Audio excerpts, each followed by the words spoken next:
Thank you, Mr. Speaker. WikiLeaks' release of classified information has generated a lot of attention worldwide in the past few weeks. The hysterical reaction makes one wonder if this is not an example of killing the messenger for the bad news. Despite what is claimed, information so far released, though classified, has caused no known harm to any individual, but it has caused plenty of embarrassment to our government. Losing a grip on our empire is not welcomed by the neoconservatives in charge. There is now more information confirming that Saudi Arabia is a principal supporter and financier of al-Qaeda, and this should set off alarm bells since we guarantee its Sharia-run government. This emphasizes even more the fact that no al-Qaeda existed in Iraq before 9/11, and yet we went to war against Iraq based on the lie that it did. It has been charged by self-proclaimed experts that Julian Assange, the internet publisher of this information, has committed a heinous crime deserving prosecution for treason and execution or even assassination. But should we not at least ask how the U.S. government can charge an Australian citizen with treason for publishing U.S. secret information that he did not steal?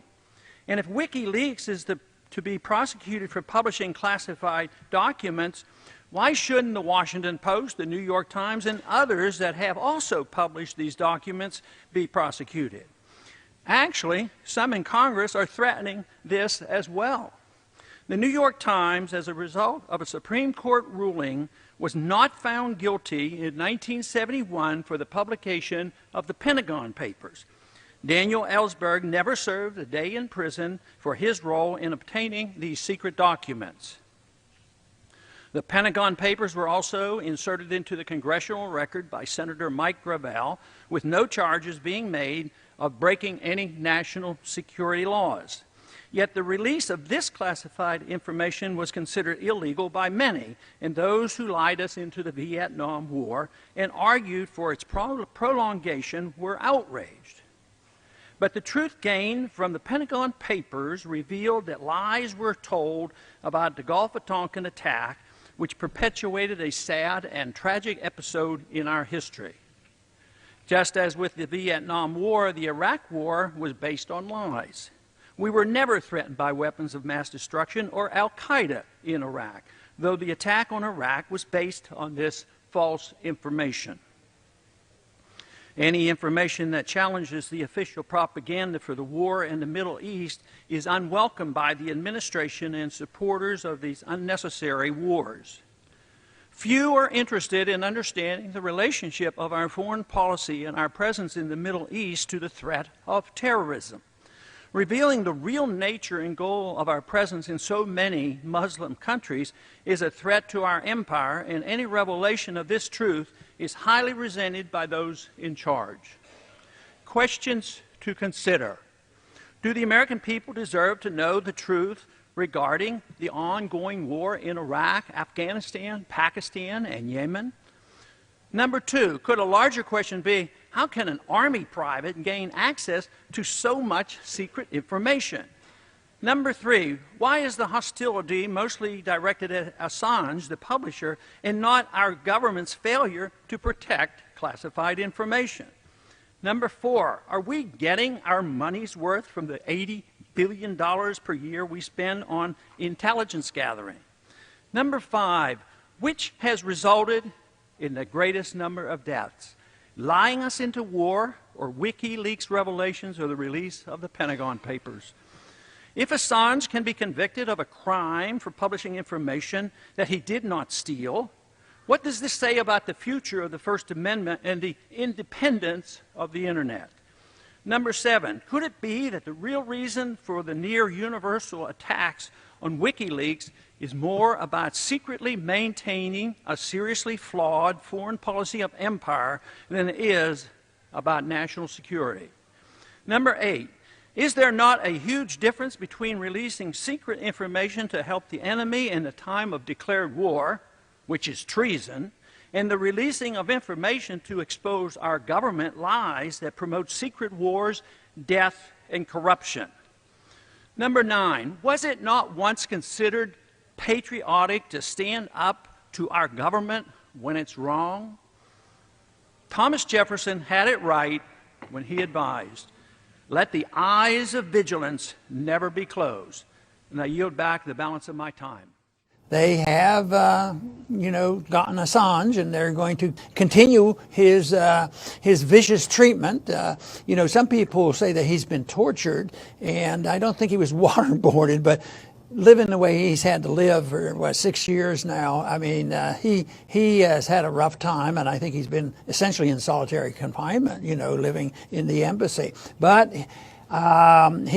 the Ecuadorians removed his status and kicked him out of the embassy. And can you believe it? The British police were right there. They couldn't wait. As a matter of fact, they didn't wait till he walked on the street. They just marched in and made sure they got him. He has suffered a lot. I think this is a real tragedy for all journalism, which means all the people who are trying to find the news.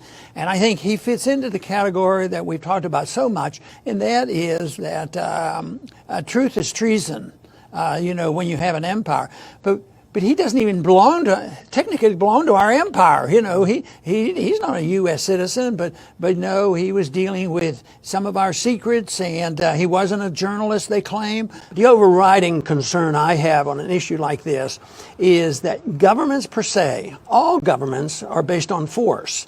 And all governments hate that force and violence, to be unchallenged. And therefore, whatever, truth tellers aren't their friends because they're always maneuvering, manipulating. And I guess there's never been a pure government, but some are less pure than others. So, but Assange was one for various reasons.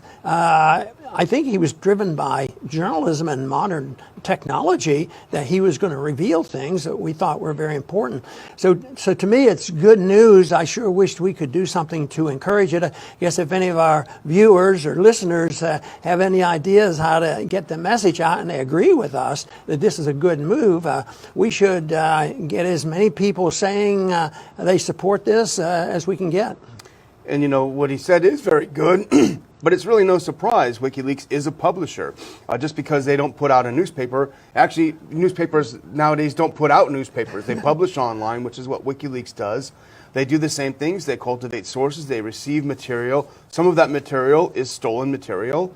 As Giuliani pointed out, the Pentagon Papers was stolen material. But he also pointed out a lot of other things. What about the information about Abu Ghraib? That was classified material that we were not supposed to see.